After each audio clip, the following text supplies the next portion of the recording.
Hey everybody, I'm Random Bystander here. And I'm a random bystander who's here to finally talk to you about a game called Wandersong. And what better way to do that than in song?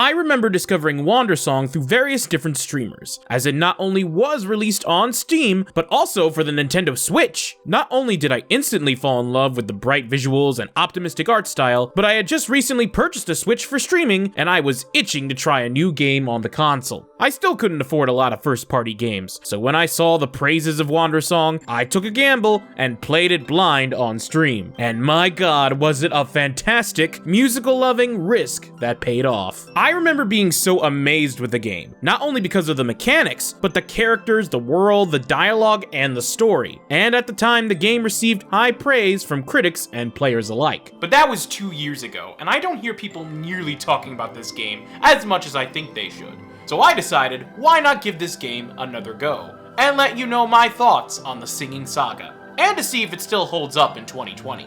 Let's take a look, and possibly even a listen, as we play Wandersong. God, I forgot how colorful and cute this game was. I mean, look at this bard, and tell me he isn't adorable. He's so cute! He needs his own plushie.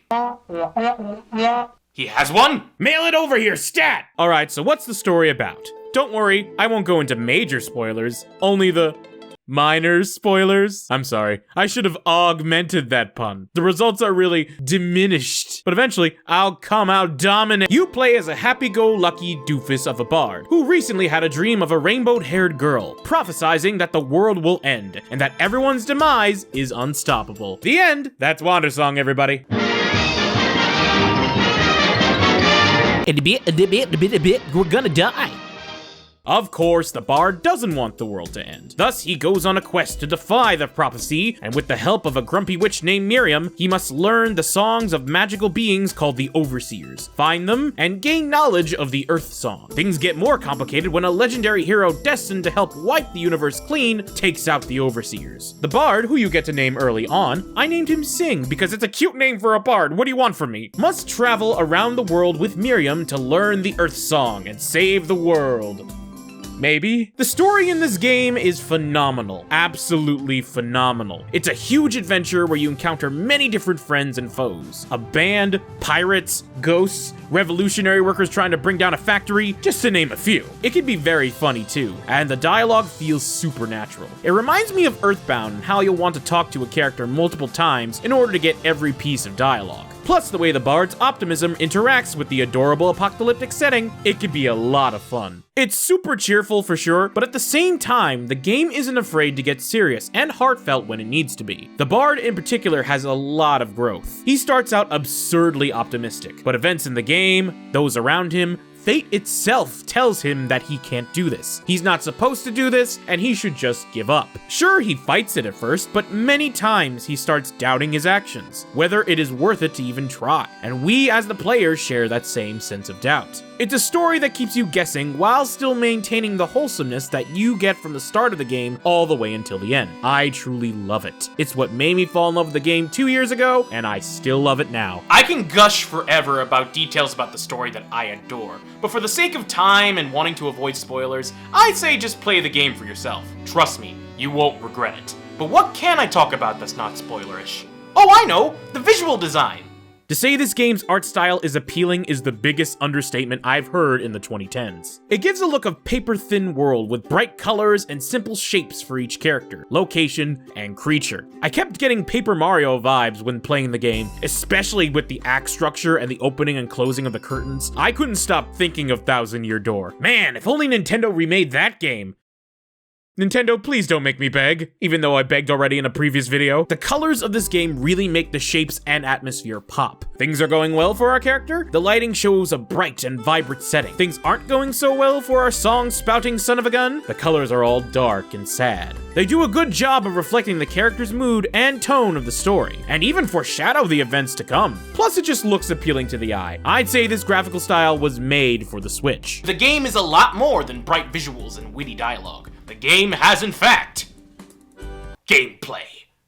and unique gameplay at that. At first glance, it's a simple platformer. You walk around, talk to people, jump from one platform to the next. The twist, however, is the singing mechanic, where you use the right stick to sing in various directions and colors. Each chapter goes like this. You enter a new town and have to find an overseer song. You do this by helping the townsfolk you meet. Once you find the song, you then explore the spirit world of the overseers and use your musical powers to traverse through platforming puzzles. The first half is great. You use your singing to help each character, whether it be just singing to get objects and or characters to react, or hitting the right colors and rhythm. The game gets really creative with incorporating the gameplay into the story. I really admire it for it. The Overseer sections, however, really show the mechanics' diversity. You can use your musical powers to manipulate platforms and make it easier for you to traverse through a level, as each level has a distinct theme to it. It's a bit challenging at points, but the good thing about Wandersong is that it's extremely forgiving, as if you die, you quickly get right back up and continue onward.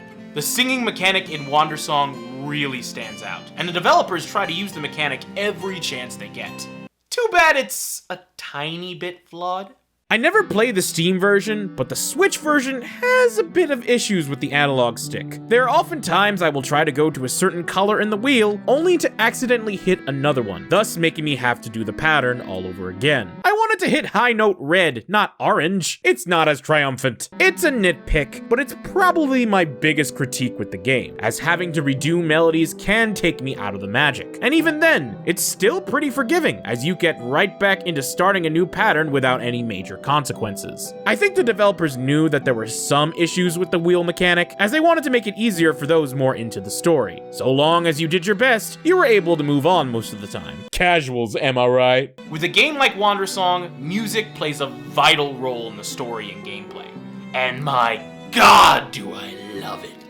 The music was composed with the game's developer Greg Lobanoff, as well with Rogue Legacy composer Gordon McGlattery. I may have butchered those names, but despite me not saying their names right, they nailed the music in this. Whatever memorable moments happened in game, whether they make you laugh or cry, the music played a huge part in it. The ambience, the character themes, there is so much great music in this game that cannot go unmentioned. Not to mention, the sound design is fantastic as well, with my favorite sound effects being the bard themselves. He's just so adorable!